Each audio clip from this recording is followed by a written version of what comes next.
Another top 100 player. Mario Cristobal getting the job done, and coaching staff, of course. It's Miami Hurricanes Live for a 263rd time. Cam Underwood's here, of course, to take your comments and questions, so please leave them in the live chat. Hit the like button right now. Get it done. Get it out of the way. Settle in. Bring a few friends with you, whether that be on social media, text, or otherwise. Get them on in here to talk Miami football with us for the next 60 minutes. Cam, how you doing? I'm good. It's a wonderful Wednesday, so always here for that. And we can talk some Canes. Let's make it happen. Well, man, the coaching staff making this one happen again here. Hard commit from one Malik Bryant on the 27th. Today's the 27th. This is breaking news, folks. Fourth rated linebacker in the country. 15th rated player in the state of Florida. Number 61 next to his name nationally. Rarefied air. Another top commit. I mean, this is why we brought Mario Cristobal down, to win these battles and get these kind of guys. The most direct competition in his final group was Florida, so that's a win against Billy Napier and the Alachua County residents. So there's another one of those, which is great. And then third, probably a little distance down, was Alabama. But you're getting a guy to come here instead of Alabama, who's an Alabama-sized linebacker, 6'2.5", 235. You know what I mean? Like, those aren't your – and, like, look, God love those guys. But he's not a 5'11", 190-pound South Florida outside backer who might probably play corner or safety somewhere else. Like, he has – prototypical size, right? So you got Bobby Washington and Raul Aguirre and now Malik Bryant in this class. You back that up with the Wizard Besaint from last class. That is the kind of recruiting we needed to see at linebacker that we haven't seen in forever. Malik Bryant is the highest rated linebacker to commit to Miami in the last 15 years. Like, this is it's massive. It's huge. And just continuing to reshape the roster and, talked about needing better recruiting there, talked about, absent better recruiting. Maybe let's just play different guys, to throw numbers at the problem and to, use the talent that's there in terms of just increased athleticism, speed, ranginess. Hey, they might make mistakes, but they're going to make them at 180 miles an hour and hopefully they get there, kind of a thing. But now you got guys who are big and can run and can play. Malik Bryant can come off the edge. If you want to go to a 30 front and run some 3-4 stuff, he's a perfect 3-4 outside backer. He, is going to be here probably more often than not than like off ball, middle linebacker kind of a thing. When you have your inside linebackers in a 4-2-5, because, you're going to play that flex position, that striker, that extra safety. Your two inside backers are the guys who are going to be doing all of the work, whether you call them Mike, Will, whatever. And I know that the responsibilities and the nomenclature can change from time to time, but regardless of what you want to do, those four guys that I just mentioned, and I'll say it again in case you missed it, Wesley Besaint, 2022 recruiting class, Raul Aguirre, Bobby Washington, and now Malik Bryant, the 2023 recruiting class. Those four guys, Bobby Washington may be a little bit further away from being college ready, right? But still, those four guys is recruiting players to the real linebacker position that we haven't seen in forever. So that's another huge win for Mario Cristobal. Gets Miami back into the top 10, I believe, number 7 overall in terms of the recruiting class at this point, with more moves likely to come, even as early as tomorrow. Malik Bryant, as a freshman in high school, 78 tackles, 14 sacks in 14 games. As a sophomore, transferred to IMG, was a Max Prep sophomore All-American. His team went 8-0, finished ranked at number 1 in the Max Preps. Excellent top 25, 2021. That, of course, was his most recent season as a junior. For whatever reason, I don't see anything listed here. Only played 5 games, but racked up 8 sacks and 13 tackles for loss as a junior All-American, second team honors. Right, and he was at IMG, like Mark said, and he's going back to Orlando Jones for his senior year this year.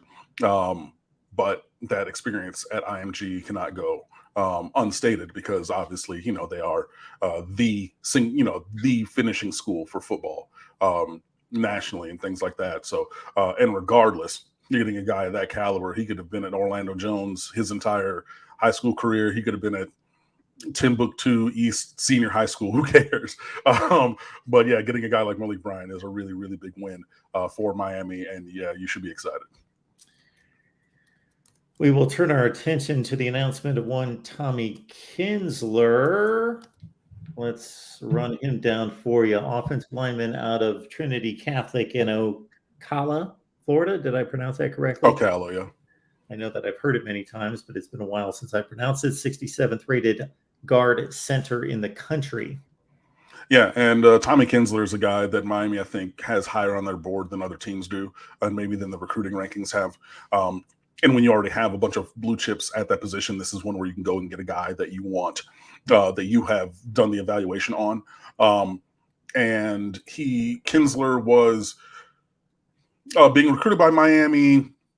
Miami was kind of to the front and then fell back for whatever reason. Kinsler did then commit to Florida for a time. Miami finally, I think, decided to start to really press there.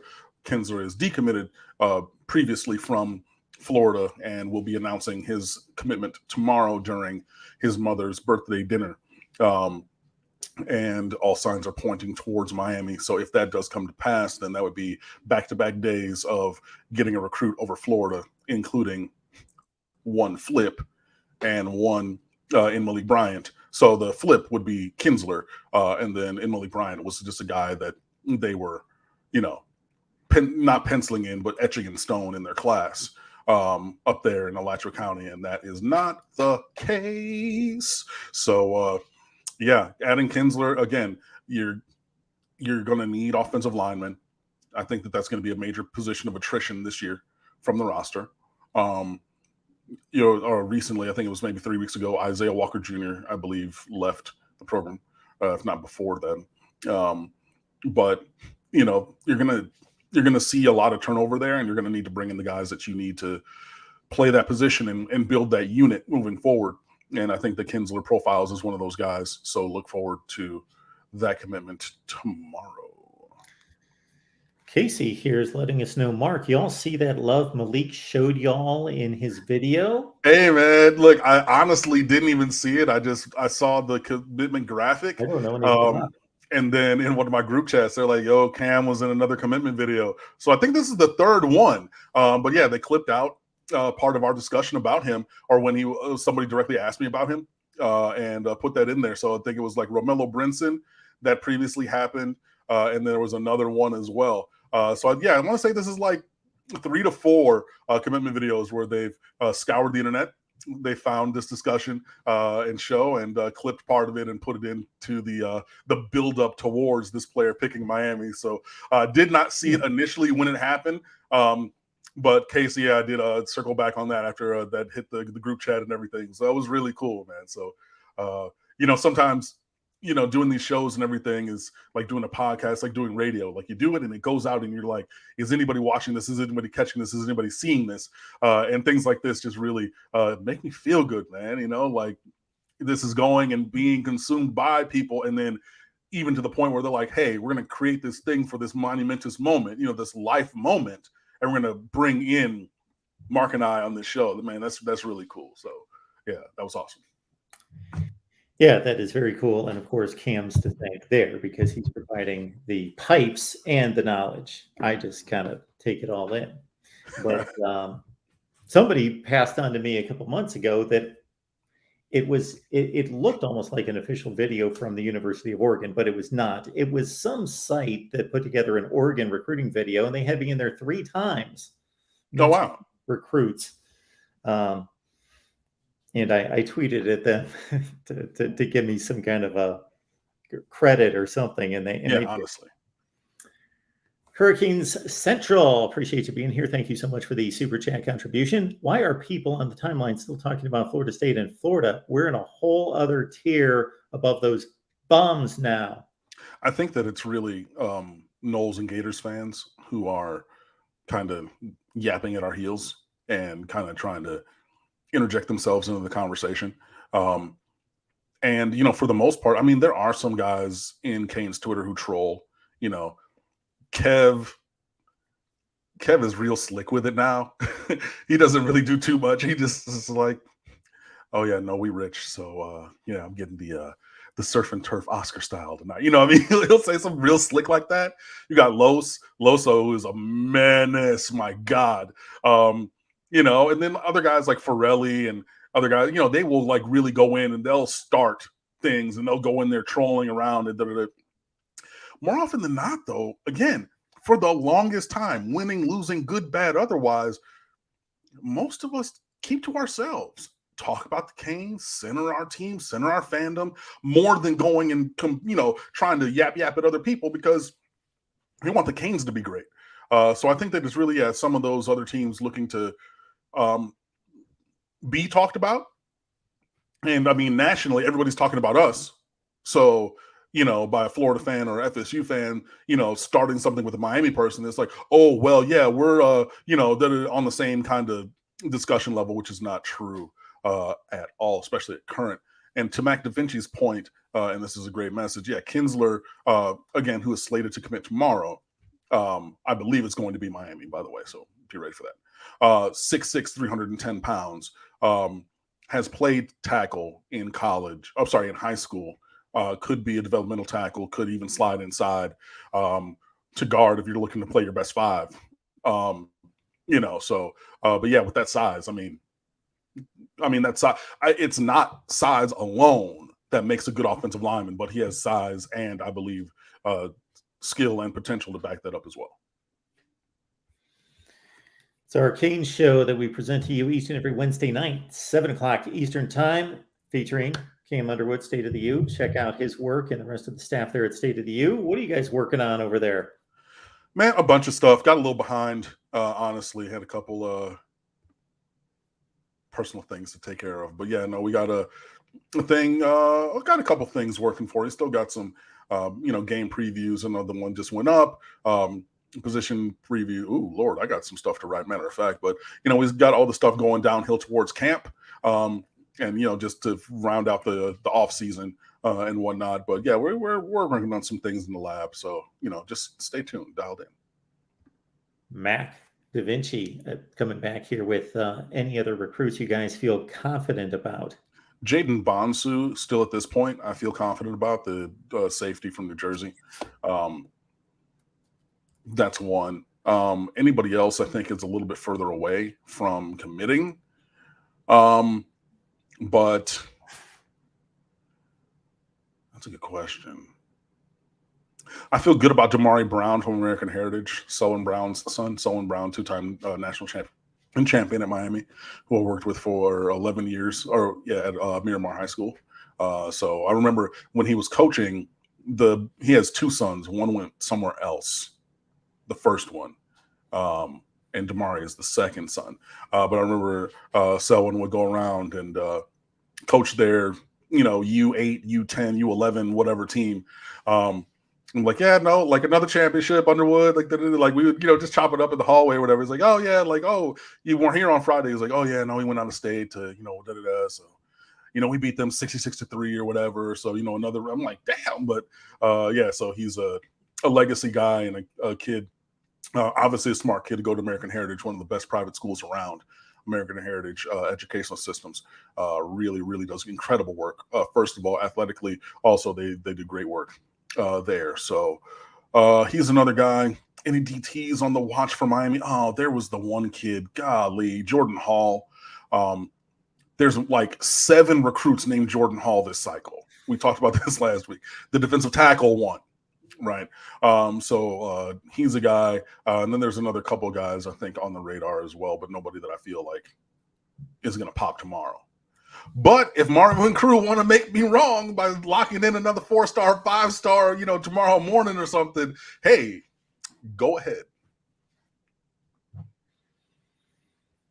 What about this guy, Hakeem Williams, second-rated wide receiver in the country? Yeah, Hakeem Williams is a guy that Miami's been on for a while. He was a 4-star pretty much throughout his entire junior season. at Fort Lauderdale Stranahan High School. He's in the 6'3", 6'4" range. He plays power forward for their state championship level basketball team. Saw them play at the Big 8 Broward County tournament a couple years ago. Yeah, they don't have a bunch of, like Vernon Carey and Balsa Koprivica, who Vernon Carey, who went to Duke, who's number one player in America. Vernon Carey Jr., excuse me. His dad played offensive line in Miami, but he went to Duke.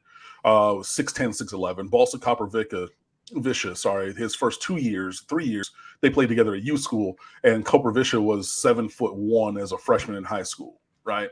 So you got those two in the post, and doing everything. Stranahan doesn't have that. Okay. But they do have a damn good team. They're more guard wing oriented, a lot of dribble drive, ball movement, they'll press you up and down the floor. They're super athletic, very skilled. Williams is maybe not as skilled as their lead guards, but he's the big in their, or one of the big dudes, the springy guy on their team. He plays the same role for them that Randy Moss played in high school because, Randy Moss played high school basketball with Jason Williams, White Chocolate, right? So he was a 6'4" guy who could jump out the gym.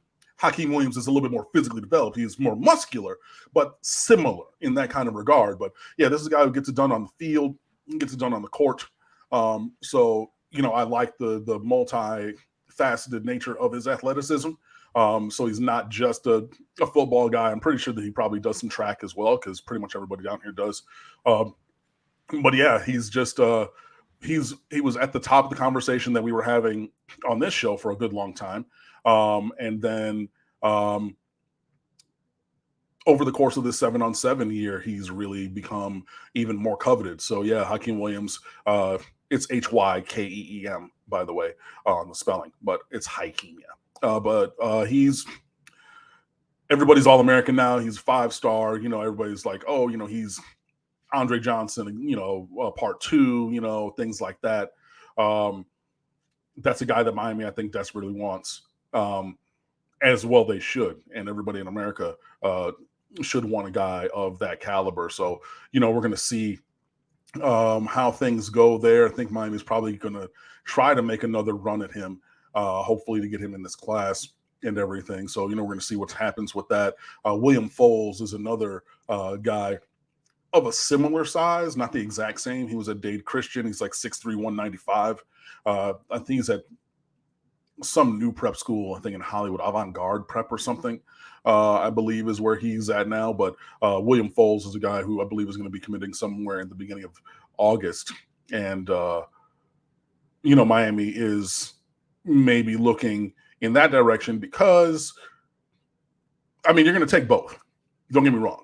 But I think that you take Foles even more if you think that you might not get Williams.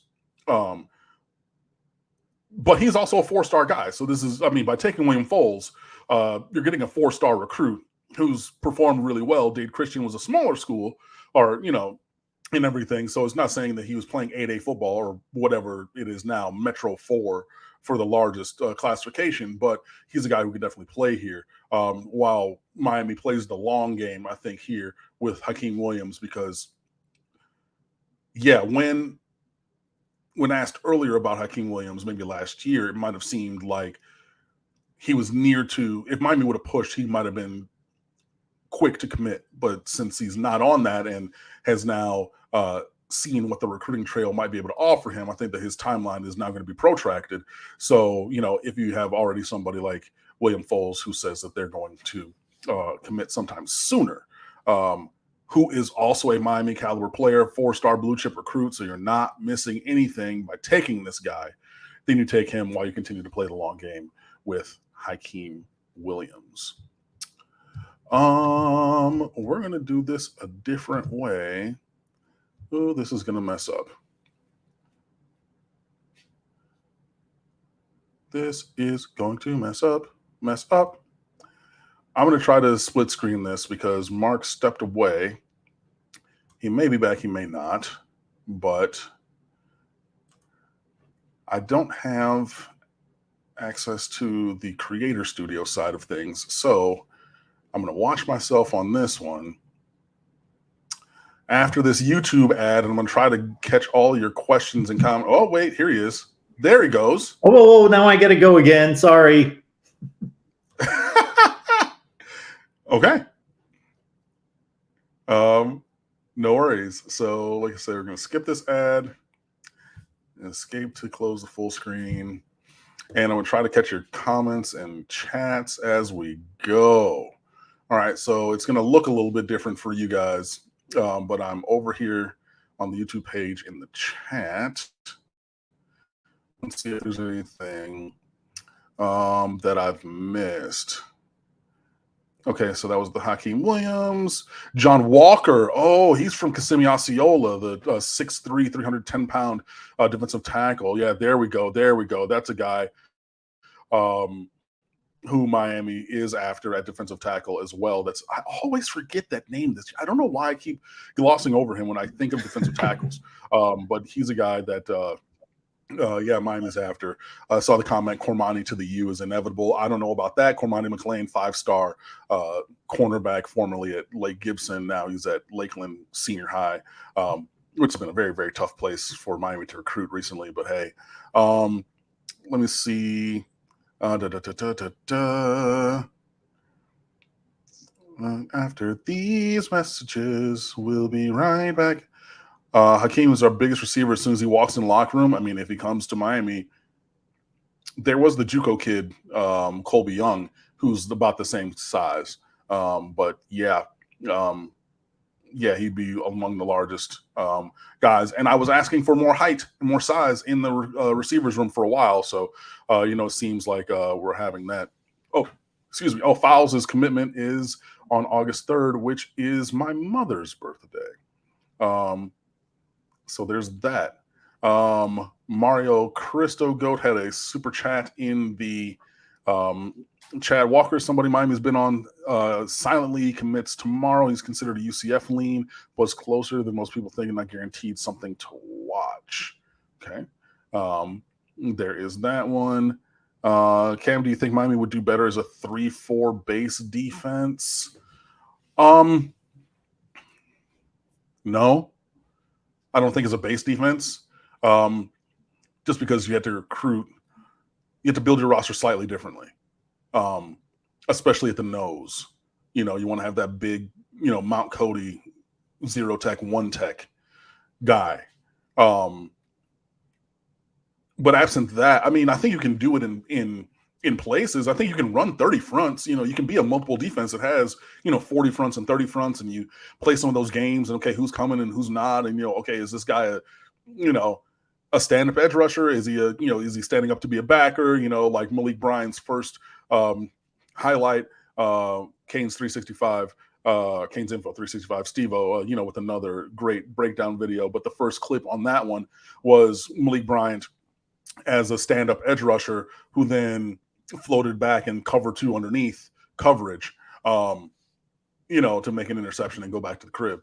So like you can play some of those games. So I don't necessarily think that 30 or 3-4 as a base defense fits at Miami, especially from just the tradition of this program and who we are and how we play defense.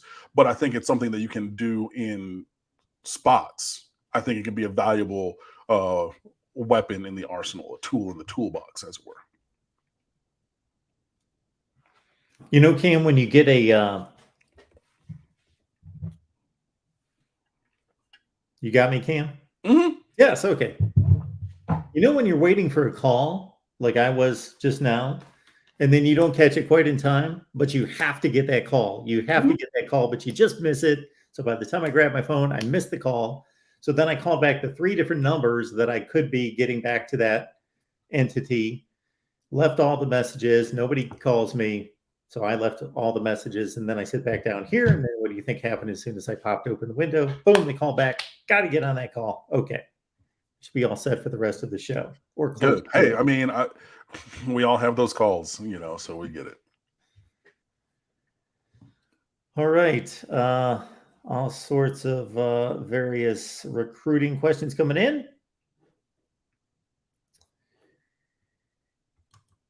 I don't know what you covered while you were I just talked a little bit about John Walker. I talked a little bit about Hakeem Williams. The question about the 3-4 defense front. Yep. That was pretty much it. So playing off of what LeBrent is asking right here, what do you want to see get accomplished in August? No injuries. That's number one. That's number one. I don't want injuries because injuries can change the complexion of everything. And honestly, I just want to see, the cream rise to the top, whoever that is. And at this point, I have some of my favorites, some that I would reasonably think should be at the top of the rotation in the 2 deep that's going to play, But whoever it is, even if it's somebody that's a little bit off of the radar, I saw some people talking about, oh, well, what freshmen are going to play? And somebody was like Chris Graves, the 6'1" athlete, cornerback from Fort Myers. Bishop Verreau, he's a younger year teammate of Malik Curtis, and he's now on this roster. He's one of the younger guys in the recruiting class, but he's here and he's developing greatly and everything. You think, okay, well, yeah, that could be it. But, if he gets injured, it wouldn't be great, but it wouldn't also be the biggest loss for this year because he hasn't done anything. He hasn't played here, but if you're losing, 2 of the transfers you've gotten and you're starting quarterback, all of a sudden, that would be a different kind of scenario. So I'm not saying it'd be better to get anybody injured. I don't want to see anyone get injured. Don't twist my words to say that. But yeah, no, definitely want to see it injury free. And I want to see whoever is going to be in that top 44, the top 2 deep offense. I mean, maybe a little bit less because you're not going to really play 2 offensive lines. So if you figure 5 minus 3 is 2, so 7. You know what I mean? So the top 40, let's call it, in terms of starting on offense and defense, and rotation guys behind them. I want to see who that is, and I think that the top 40 on our roster can compete reasonably with pretty much everybody. Now, you're going to need a little bit more depth than that as the season goes on, but those top 40-something guys are the guys who are going to play 95% of the snaps. You're going to get a sprinkle of, maybe Chris Graves comes on a little slowly, right? Maybe he starts getting more playing time later in the year. Maybe a Nigel E. Kelly, still 17 years old. Shout out to Gabriel Uri for tweeting this. Still younger than most of the players in Miami's 2023 recruiting class. Nigel E. Kelly, 6 foot, what? I mean, he says 6'5", school says 6'5", recruiting site say 6'6", 6'4". I don't know. He's somewhere, but I've seen 6'4", 6'5", 6'6". I'm gonna take the average and I'm gonna say 6'5". But they've been posting their summer body transformations, basically the weight room changes and everything. So he came in at 227 pounds. He's up to 240 verified pounds.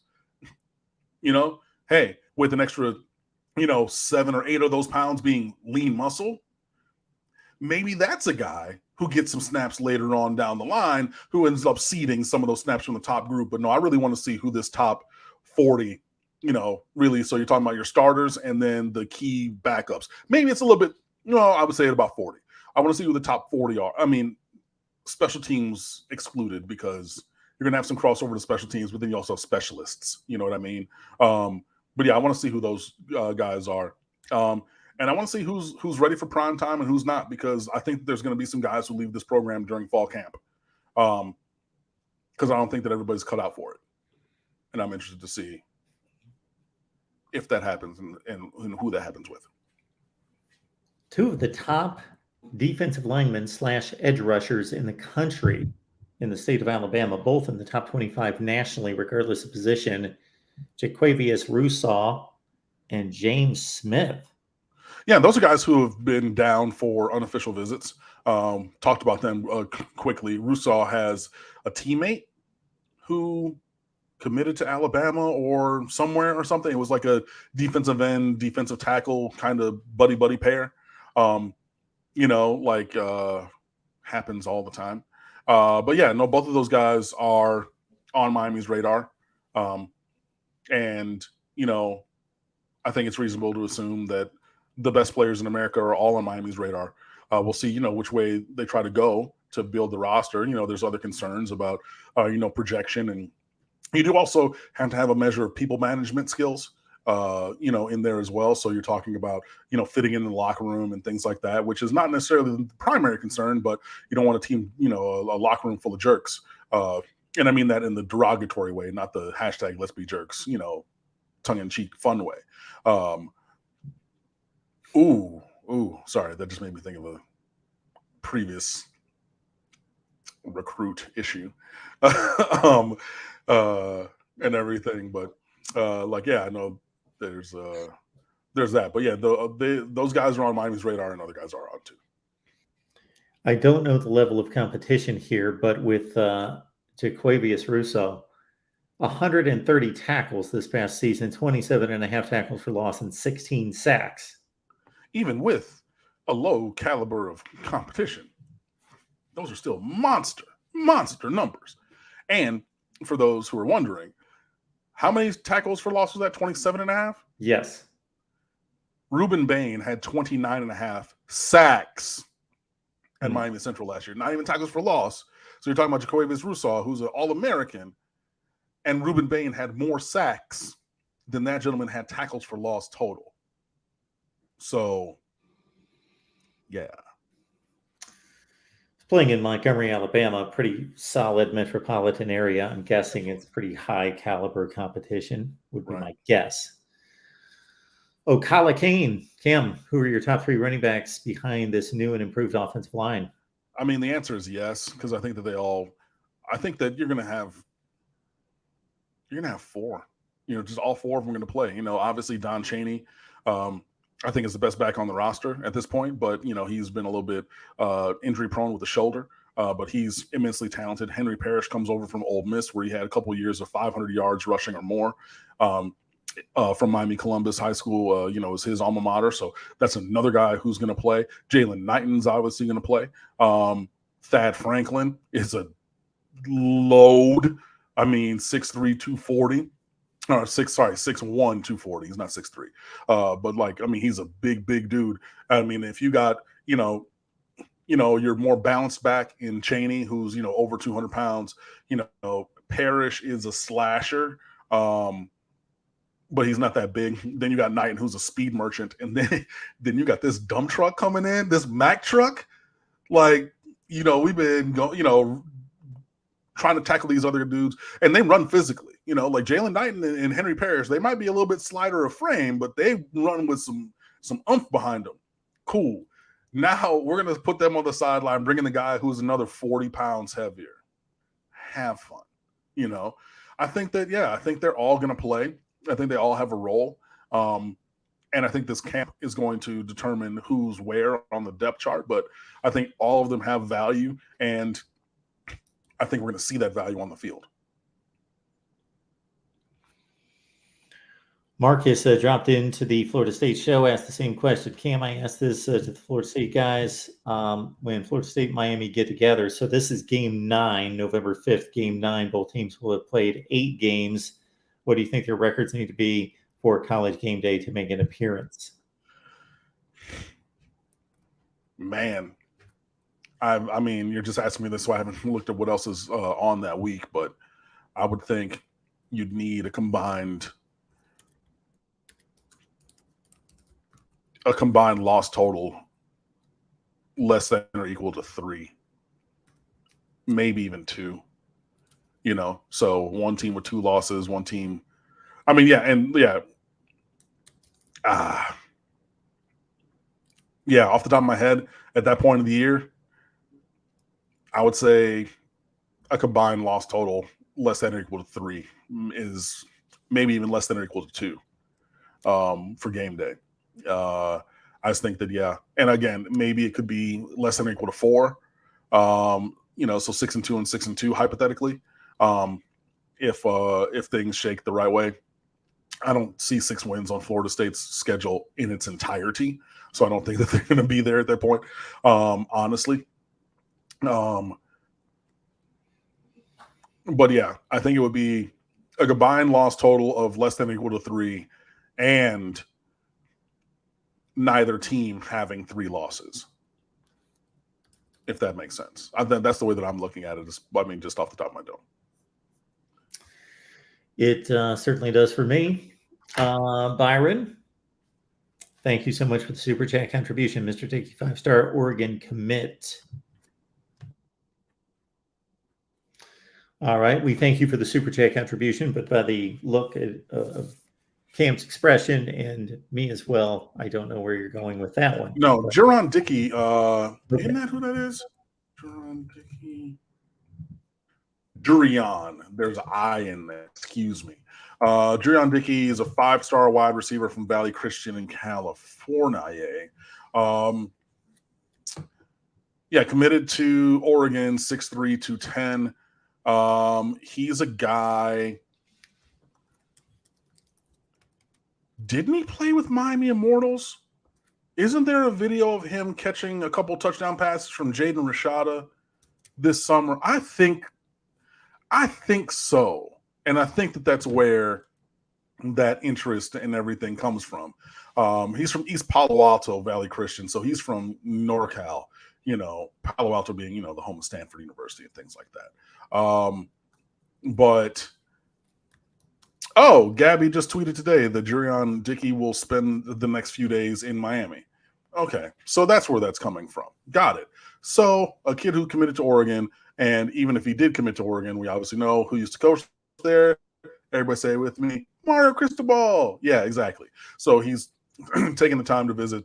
I just saw the tweet as I searched it up and everything. So maybe that's a guy that Miami is looking to flip. And, when you look over everything, and I went over to his 247, number 8 wide receiver, number 6 in California, number 50 overall on the 247 composite, but 247's site rankings, like their proprietary rankings, have him number 14 in the country, number 2 wide receiver, number 4 in the state of California overall. Yeah, whichever way you slice it, that's an elite player. So, at present, it looks like all of his recruiting was coming from the left coast, but obviously with Mario making his way downtown, walking fast, and all things like that, Miami is now a potential flip destination, which for me, I'm fine with it. If you have yet to hit the like button, now is your time. Please do that. YouTube loves it. We do as well, because YouTube loves it. It's not massaging our ego, but it's the YouTube algorithm that necessitates it. So please help us push this video out into more traffic.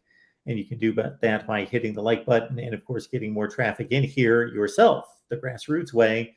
Please like the video and invite your friends back in here next Wednesday at 7 Eastern.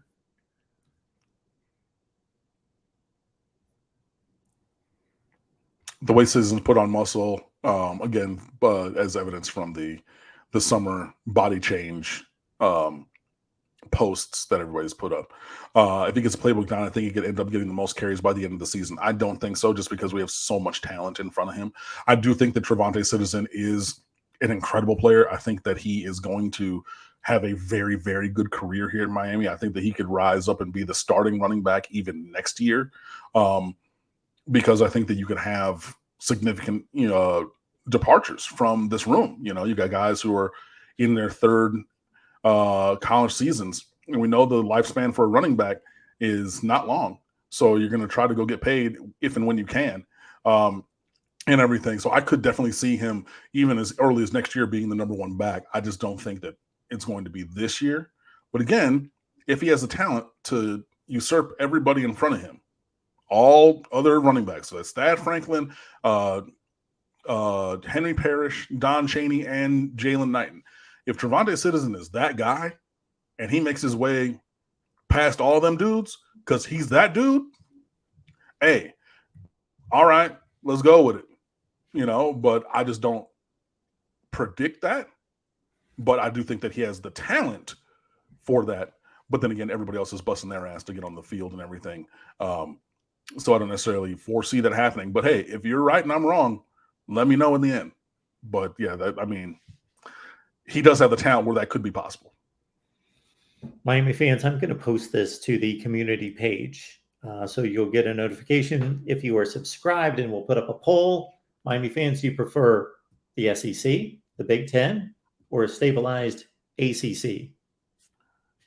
I mean, I need more. What does everything look like? Well, if it happens immediately, the Big Ten looks like the Big Ten right now with 16, and the SEC has its 16, and the ACC would be minus Miami and probably a partner, at least one. Mm-hmm. Clemson, not Florida State.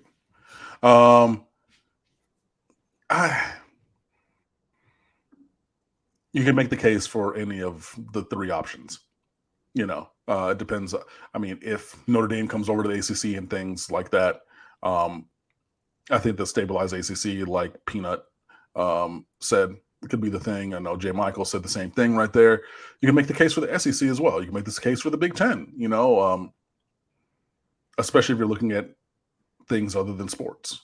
But I know that, this is a sports-based thing. But, if you're looking at academia and you're looking at, some of those other university functions, like the main university functions, you can make the case for, either or whatever. But I'm going to abstain from actually giving an answer, or my personal preference, just because there's so much more that I need to see to be able to say which one I prefer. Because everything else would just be building hypotheticals. Well, if this or if that, but all those ifs, I think need to actually change for me to decide. I'm really narrowing down the scope of this question, because if you could change any kind of result from Miami's past, not on the field, mm-hmm. and not in the coaching ranks, mm-hmm. has there been a decision made by the powers that be regarding anything else that you think was a misstep? It was just a perfect storm of terrible when we came to the ACC, but I understand the reasoning.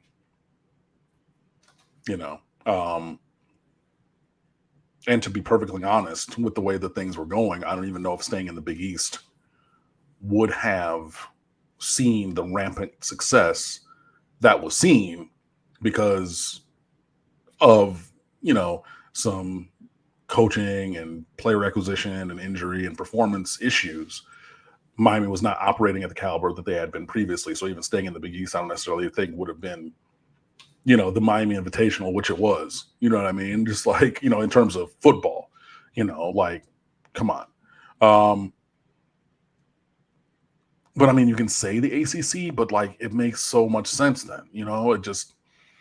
It did. And, you see what happened to the Big East, football conference, after those departures and everything. So that's the only one. But I mean, only just because of the results that we've seen, not because of the decision to move in and of itself. You can back it up and say, the decision to drop independence and go to the Big East, which Rob Weaver wrote about on our website a couple weeks ago, imploring Miami to go independent again, which I don't necessarily think is the path. But, hey, read the piece. Maybe you agree with Rob about that, but yeah. We're going to have too much football to talk about for the next 4 to 5 months, but maybe next off season, I'll size up Cam and we will go through each coaching decision with Manny Diaz being the first, because he is the last one that has a full coaching resume in the books at Miami, and go through each. Did you hear this, Cam? Maybe next offseason we'll go through each coaching decision, starting with Mario Diaz. Yes, Mario Diaz. Yeah, that made me. I was blowing my nose, which is why I went on mute and off camera. Could we go with Manny Diaz and Mark Richt, and on through each coaching decision, see who else was on the table, possibilities, and how bad or good those decisions were. I mean, it's going to be real quick, especially with Manny Diaz, because we didn't even evaluate anybody else. Yeah, literal day after Mark Richt retired. Yeah. Wasn't it? It was that same day I was at brunch for my buddy's birthday. In a hurry. Day of. You know, like, and usually when that happens, it's a slam dunk. It's right. Yeah. You know, Urban Meyer's. So, yeah, there. no, I remember, the phone started blowing up. I'm at brunch and everything, stepped away real quick. Oh my God, okay, cool. Da-da-da. All right, we've had one meeting with Manny Diaz. Da-da-da-da. All right, cool. Well, gonna go back to the hotel because he was down here or back at the house, down here on break and everything, talked to his wife and everything. It was just like, cool. And then that night, so like, if you're going back, let's walk down the path and see who was there and who interviewed or who was available. Da-da-da-da. It was pretty much Manny Diaz. That was a direct line of succession. It was just, that, and it happened hella late. It was in January too. It was like, it wasn't even, that one. I mean, that's a quick conversation. But I mean, the quick conversation in terms of the transition, it would be a longer conversation as to why it went that way. Richt, Golden, Shannon, Coker.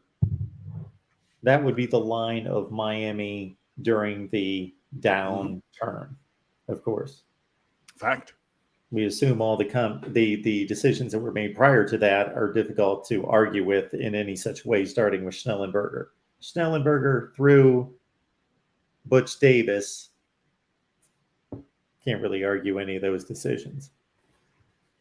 But I mean, at the time, and I'm gleaning this from accounts of other people and reading things and watching things because I was a Michigan fan in high school at the time. But yeah, the choice to bring in Butch Davis was a little controversial at the time.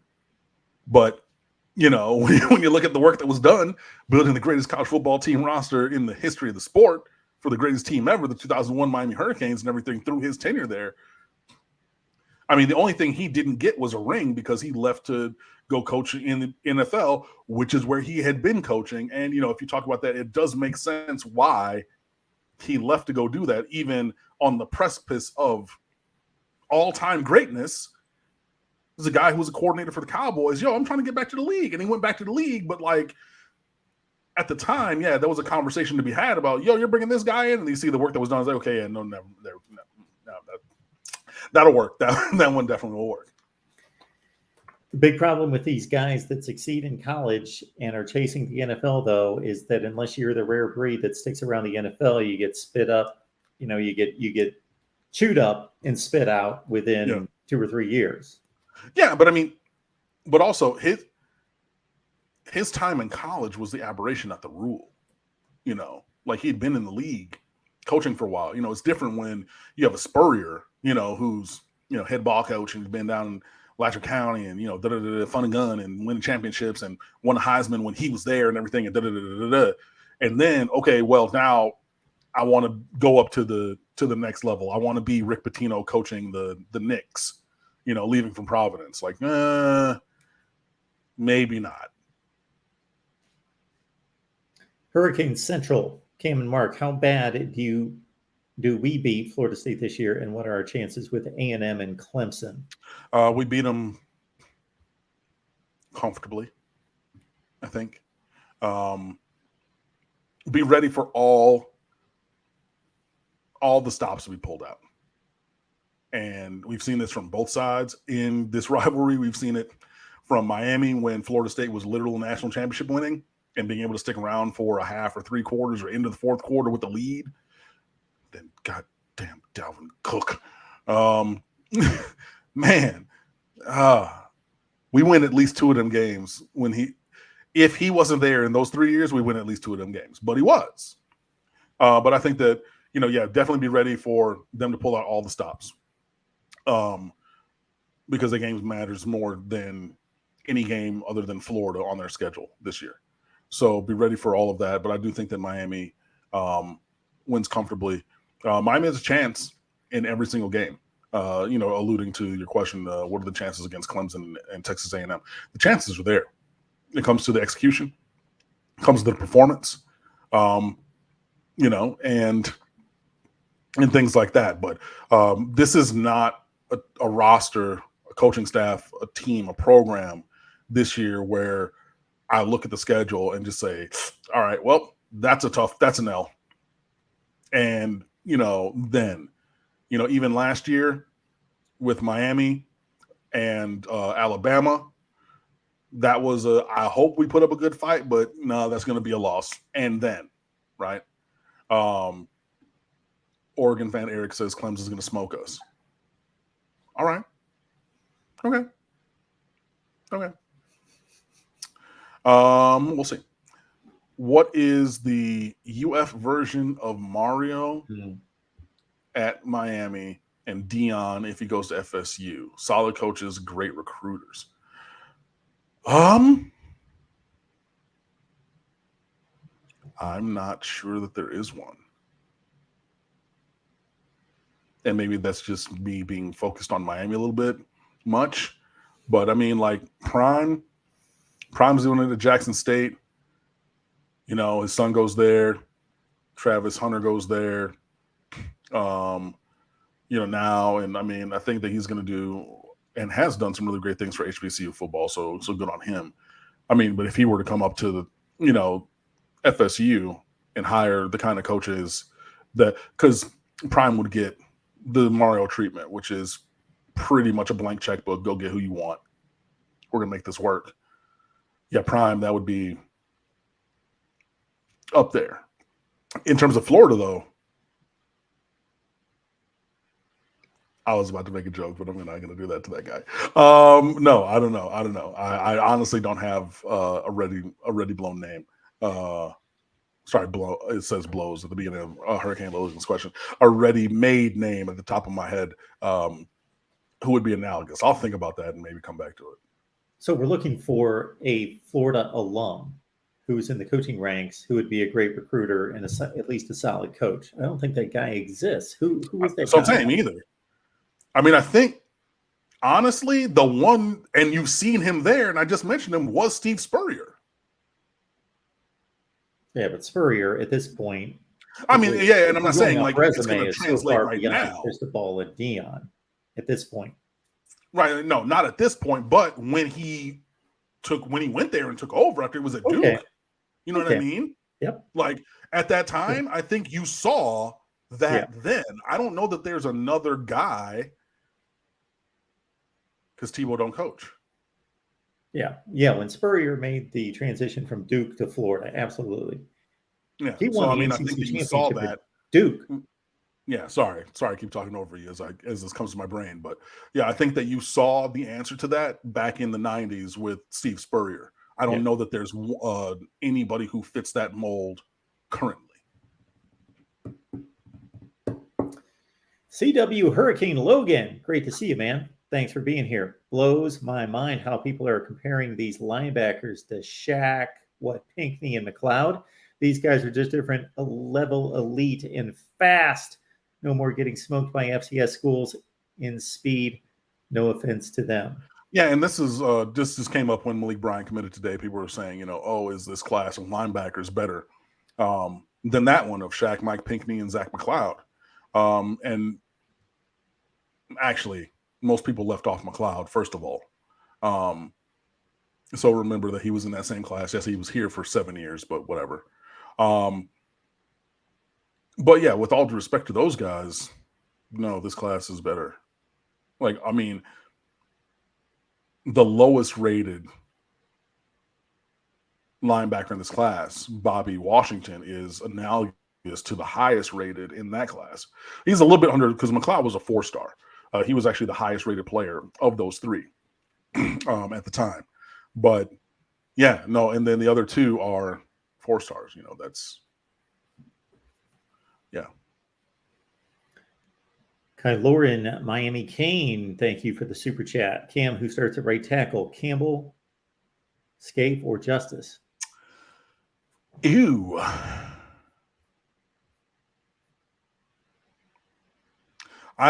For my personal reasons, and the personal reason is really simple. I think that he's better at guard. I hope that it's not Scaife. I hope that it's Campbell or Justice for that reason.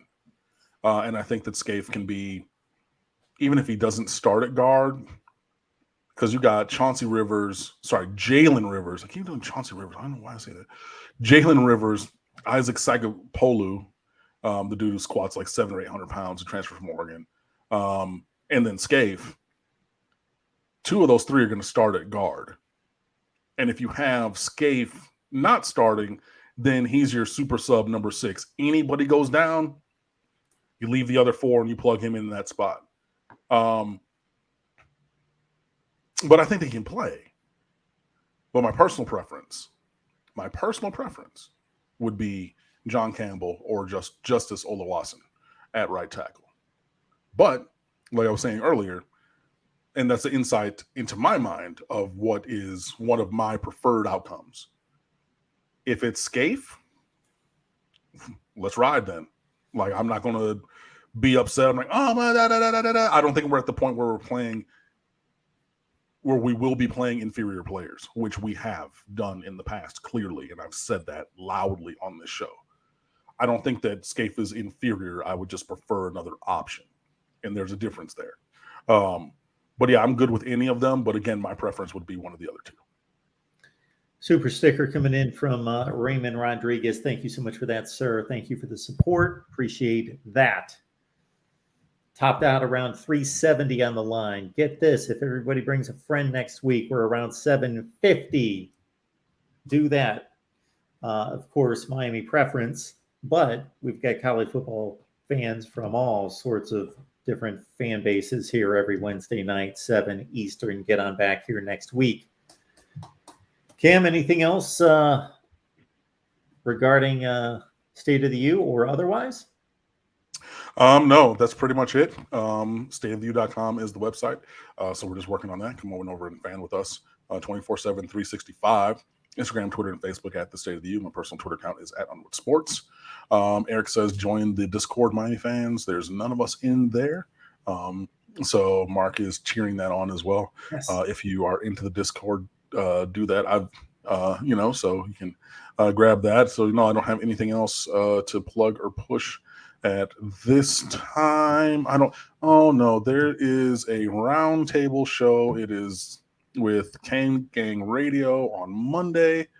Let me click back over here so that I can give all y'all the information right now. It is, hold on one second. I'm sorry. Sorry. Come on, computer. Oh, Lord Jesus. We're good. We'll tell everyone about the Discord. You go to Patreon, search MarkRogersTV, and you're a member of Patreon. We get you the Discord link. It's basically a live chat going on constantly, 24/7, 365 on college football. You're all set. Plus, then you get my predictions this season, as well as media contributors all over the place and all sorts of exclusive live streams and such. Again, patreon.com, search MarkRogersTV, sign up there.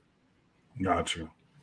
So it's so do that. Obviously, listen to the call to action that Mark just gave you. Next week, Monday, we're recording live at 8:15 on Monday. Kang Gang Radio roundtable. So that's with my guy John Michaels from the website, Derek Coe, and Dirty Bird. And I am listed as one of the special guests. But I mean, yeah, you have Alex Dono, used to be on the radio down here. Now he's taken over Locked On Canes, which I used to do with my boy Fred. David Lake from 247. The Amigo is going to be there. Wes Durham from ACC Network, and Roman, my good buddy, who is with the Orange Bowl boys. Nice. So that is the list for Monday at 8:15. Obviously, it'll be up on social and up on YouTube and up on things like that. So if you are interested in that and you're a Miami Hurricanes fan, lock that in for Monday night. That's a good crew there. Hey man, exactly. I don't know why they decided to drag me along with on their coattails and everything, but I don't either. Hey, it's going to be a great time either way. I've got a knock at the door. That means I got to go. Cam's got to go anyway. So we've wrapped it up this week. We'll see you next Wednesday at 7, everyone. Bye, guys.